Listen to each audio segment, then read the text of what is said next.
Hey friends, hello and welcome back to this YouTube channel. In today's video tutorial, I'm going to share to you on how you can fix the Visual Studio installation error on your Windows.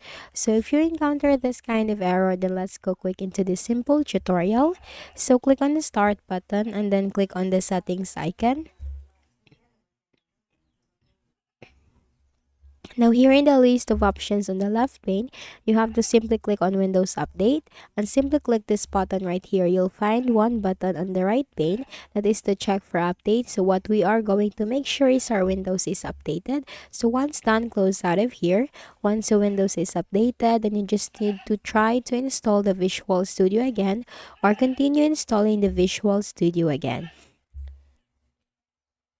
For the next method is if you are using any third-party antivirus softwares like any of the Avast, McAfee, Malwarebytes, or any of the known or you are using third-party antivirus software, then we can temporarily disable that because that might block or interrupt or stop the installation process. So what we can do is we need to temporarily disable that by clicking on the show hidden icons on the taskbar.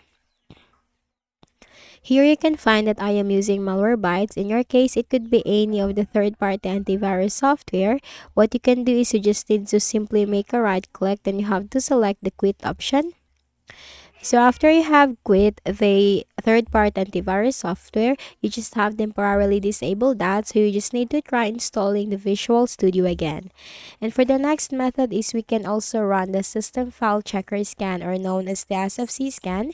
So go ahead in the Windows search bar and type CMD. On the right pane, you have to click on Run as Administrator.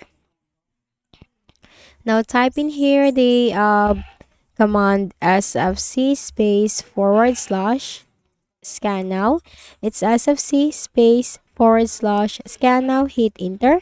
So this is the system file checker scan. This will repair and fix all system corrupted files, which is a very helpful fix. So while the process is going on, is you should not close the window. You can just simply minimize and do your other task on your Windows. And while the process is going on, or is the process completed, then you just need to simply close out of here once the process goes up to 100% completed, and then make a right click at the start button, shut down or sign out, and restart your Windows. And after restarting your Windows, try to install the Visual Studio again. Okay, so that's it. I hope this video helped you. Kindly please do not forget to hit the like button and subscribe to our channel for more videos and tutorials like this. Thank you for watching.